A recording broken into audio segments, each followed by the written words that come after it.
مشاهدي الأفاضل، طيب الله أوقاتكم أينما كنتم بكل خير. أحييكم وأقدم نشرة أخبار المساء من الفضائية الإريترية، استهلها بالعناوين. تصريح صحفي لوزارة الشؤون الخارجية.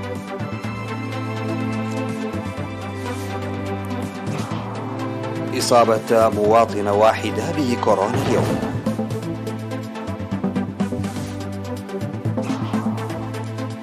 سيمينار في الإقليم الأوسط بمناسبة يوم المرأة.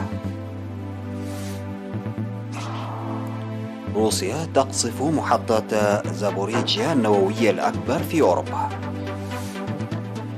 ارتفاع عدد ضحايا تفجير مسجد بيشاور في باكستان. مقتل 18 شخصا على الأقل في انهيار منجم لهب في غينيا. السلام عليكم ورحمة الله. تصريح صحفي. أوكرانيا ككبش فداء. هذه أوقات خطيرة. إن المعاناة والمآسي الإنسانية الناجمة عن الحرب في أوكرانيا مألوفة للغاية، والتي كان من الممكن وينبغي تجنبها منذ البداية. والأخطر من ذلك أن العالم على حافة كارثة هائلة، ولا يمكن التقليل من شأن أو تجاهل التهديد وإمكانية اندلاع حريق كبير إذا بقينا على هذا المسار الخطير. هذه ليست أزمة اندلعت بالأمس، لقد زرعت بذور الأزمة الحالية وكانت تختمر على مدى 30 عاما الماضية من قبل قوى الهيمنة التي كانت تتوق إلى إقامة نظام عالمي أحادي القطب. وكانت النتيجة الطبيعية الحتمية لهذه السياسة المضللة والخطيرة هي تطويق روسيا واحتوائها، حيث كان ينظر إليها على أنها العقبة الأساسية أمام أهدافهم. إن أوكرانيا وللأسف ضحية، وقد تعرضت لخداع قوى الهيمنة في مخططها الشامل المتمثل في تضييق الخناق على روسيا. من هذا المنظور فإن القضية ليست مسألة دعم لروسيا أو بوتين. يعتمد السلام والتعاون العالميان ومستقبل البشرية على نظام تعددي صحي قوي مرتكز على الالتزام بالقانون الدولي واحترامه بالامتثال لجميع أحكام ميثاق الأمم المتحدة. ويتعارض النظام العالمي أحادي القطب أو المستقطب مع الركائز الأساسية للتعددية القوية، وكذلك التطلعات السامية لغالبية شعوب ودول العالم. هذا هو ما على المحك في هذه الأوقات الحاسمة. وزارة الشؤون الخارجية أسمر 4 مارس 2022.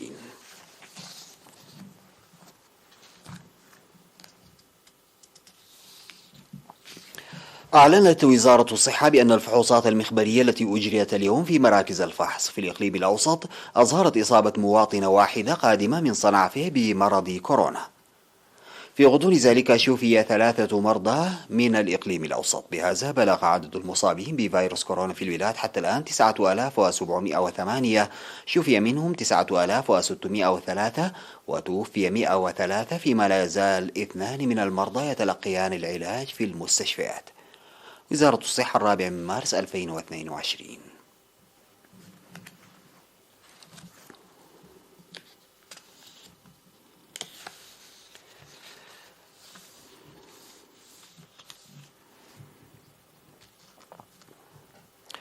دعت وزارة الزراعة لمراقبة قوية لجراد الأشجار المنتشر في مختلف مناطق إقليم القاشبركة. وأوضح مسؤول قسم الآفات المنتقلة في وزارة الزراعة سيد تدروس سيوم إن السيطرة على جراد الأشجار تكون صعبة لطبيعته المتغيرة وقدرته على التنقل ليلا ومهاجمته للبساتين. وقال إن جراد الأشجار ظل يظهر بأعداد قليلة في مختلف أقاليم البلاد، لكنه في السنوات القليلة الماضية أخذ يظهر بتوسع خاصة في إقليم القاشبركة. وأشار إلى انتشار جراد الأشجار السنة الماضية في مساحة بلغت 2000 هكتار في إقليم القاشبركة.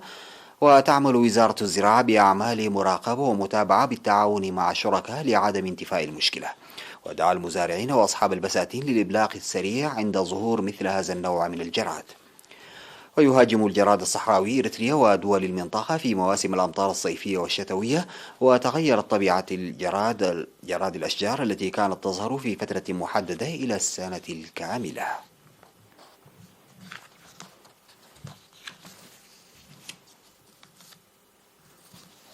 عقد الاتحاد الوطني للمرأة فرع الإقليم الأوسط سيمينارات من الأول وحتى الثالث من مارس في مختلف القضايا بمناسبة 8 من مارس اليوم العالمي للمرأة. وقال قائد شرطة الإقليم الأوسط بالإنابة المقدم جرماي جبر ميكائيل في السيمينار الذي عقد بقاعة الشرطة إن المرأة باعتبارها نصف المجتمع عليها الاستفادة من هذا التأثير للدفع باحترام القانون والمساهمة في مكافحة الجريمة والعمل النشط لمكافحة الاغتصاب الذي يحدث فيما ندر والعادات الضارة. وذكر عضو مكتب رور الرقمية السيد أمانة الله عبد الرحمن في التوضيح الذي قدمه بشأن توثيق تاريخ الشعب الإريتري ونضاله الأهمية الكبيرة للمرأة وخاصة الأم في هذا المجال.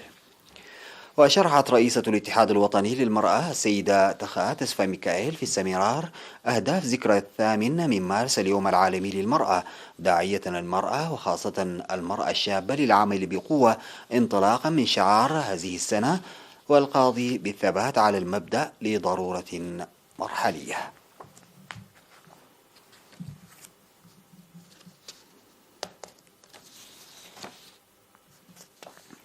أكد مكتب التعليم في مديرية مصوع على أهمية المشاركة النشطة لأولياء الأمور لإحداث تغيير نوعي في التعليم وتخريج طلاب أكفاء.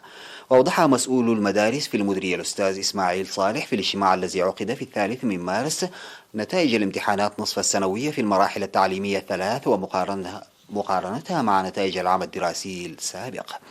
ودعا المجتمعون للاهتمام بحل نواقص التعليمية المتمثلة في قدم المباني وضيق الفصول الدراسية وقلة الأثاثات الدراسية ونقص مساكن المعلمين. وقال مسؤول التعليم في إقليم شمال البحر الأحمر الأستاذ رشيد محمد عثمان إن المشاركة في التعليم عامة والمرأة خاصة تحقق نتائج مرضية، داعيا العمل لتأهيل المعلمين.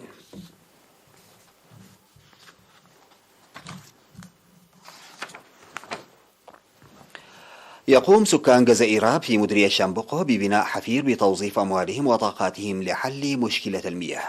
وأوضح السكان بأنهم قرروا بناء الحفير لإيجاد حل جذري لمشكلتهم ومعاناتهم من نقص المياه. وذكروا إن المنطقة ملائمة للزراعة والرعي ورغم عدم وجود مصدر مياه للإنسان والحيوان. وقال مسؤول المياه في إقليم القاشبرك السيد زرع بروخ تخلآب إن قرية جزائراب لديها مشكلة مياه معروفة، وإن الدراسة التي جرت سابقا لحل المشكلة لم تحقق النتائج المرجوة، ويجري البحث لإيجاد حل دائم مشيدا بمبادرة السكان.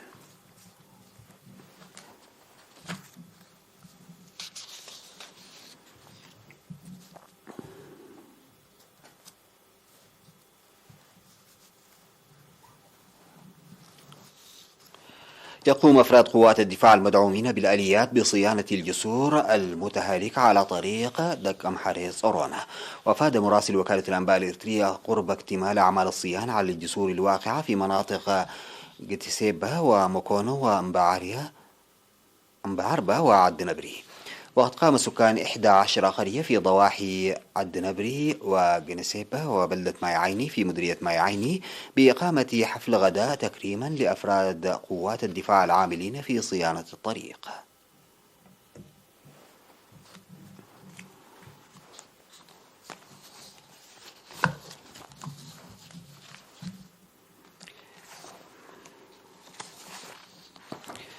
بعد الفاصل سيداتي وسادتي أعود بالأخبار الخارجية.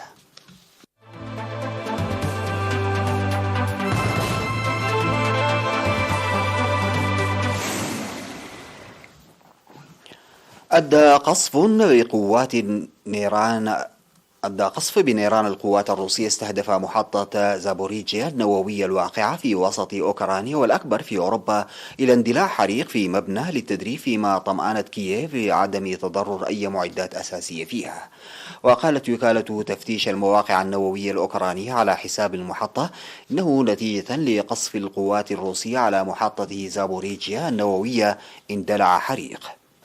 من جانبها أعلنت الوكالة الدولية للطاقة الذرية أن أوكرانيا لم ترصد أي تغير في مستوى الإشعاعات في المحطة بعد القصف والحريق. ودعت الوكالة إلى وقف استخدام القوة قرب هذه المنشأة النووية، محذرة من خطر جسيم إذا ما أصيبت مفاعلاتها. وإثر هذا القصف اتهم الرئيس الأوكراني روسيا باللجوء إلى الرعب النووي والسعي لتكرار كارثة تشيرنوبل. وأضاف أن أوكرانيا لديها 15 مفاعلا نوويا.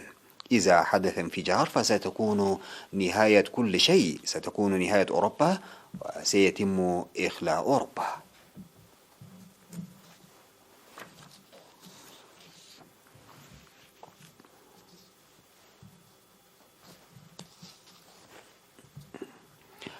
قالت وسائل إعلام باكستانية إن عدد ضحايا التفجير الانتحاري الذي استهدف مسجد بازار قيس خواني بمدينة بيشاور غربي البلاد أدى إلى 57 قتيلا ونحو 200 جريح. ووفق وكالة الأنباء الباكستانية فإن قنبلة انفجرت داخل مسجد في مدينة بيشاور شمال غربي باكستان. وحسب ما ذكرت الشرطة الباكستانية فقد وقع الانفجار أثناء تجمع المصلين في مسجد كوتشا ريسالدار بمدينة بيشاور القديمة. وهرعت سيارات الإسعاف عبر الشوارع الضيقة المزدحمة لنقل الجرحى إلى المستشفيات، حيث عمل الأطباء بشكل سريع لإنقاذ المصابين، فيما لم تعلن أي جهة مسؤوليتها عن الحادث على الفور. وعلى الفور وجه رئيس الوزراء الباكستاني عمران خان بتقديم الإسعافات الطبية الفورية للمصابين، مطالبا بإجراء تحقيق عاجل وفوري للوقوف على أسباب الحادث.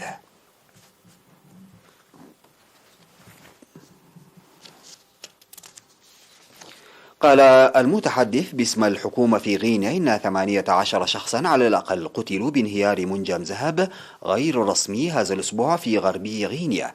ووقع الحادث في جوال على بعد حوالي 386 كيلومترا من العاصمة كوناكري، حيث توافد عمال المناجم في الأشهر الأخيرة للبحث عن الذهب، نقلا عن وكالة رويترز. وأضاف المتحدث باسم الحكومة عثمان جوال ديالو للصحفيين: في الوقت الحالي تم انتشال 18 جثة ولم ننتهي بعد، عمليات الإنقاذ مستمرة على حد تعبيره. وتعد الحوادث شائعة فيما يسمى بالمناجم الحرفية، حيث تعمل دون الكثير من الرقابة أو التنظيم. وقد قتل 15 شخصا على الأقل في حادث مماثل في منجم ذهب يدوي في شمال شرقي غينيا في مايو الماضي.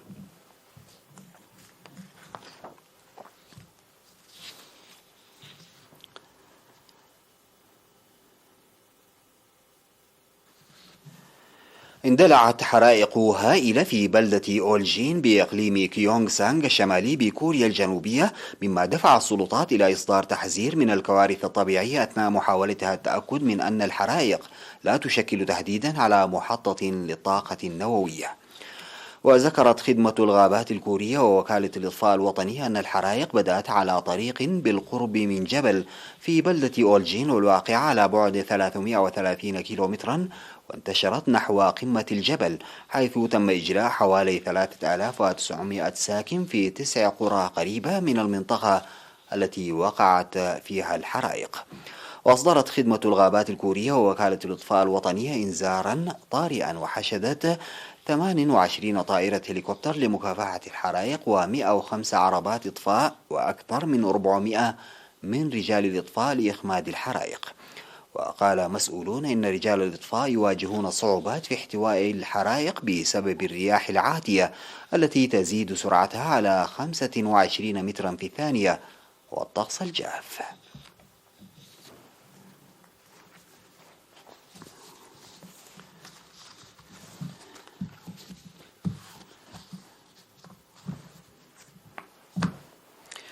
سيداتي وسادتي، ختاما لنشرة أخبار المساء أعود فأذكر بعناوينها.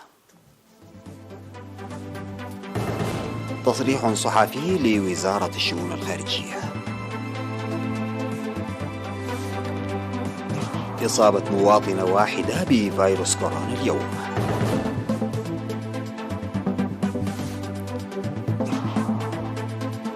سيمينار في الإقليم الأوسط بمناسبة يوم المرأة. روسيا تقصف محطة زابوريجيا النووي الأكبر في أوروبا. ارتفاع عدد ضحايا تفجير مسجد بيشاور في باكستان. ومقتل 18 شخصا على الأقل في انهيار منجم باب في غينيا. انتهت نشرة أخبار المساء، شكرا لمتابعتكم، السلام عليكم ورحمة الله تعالى وبركاته.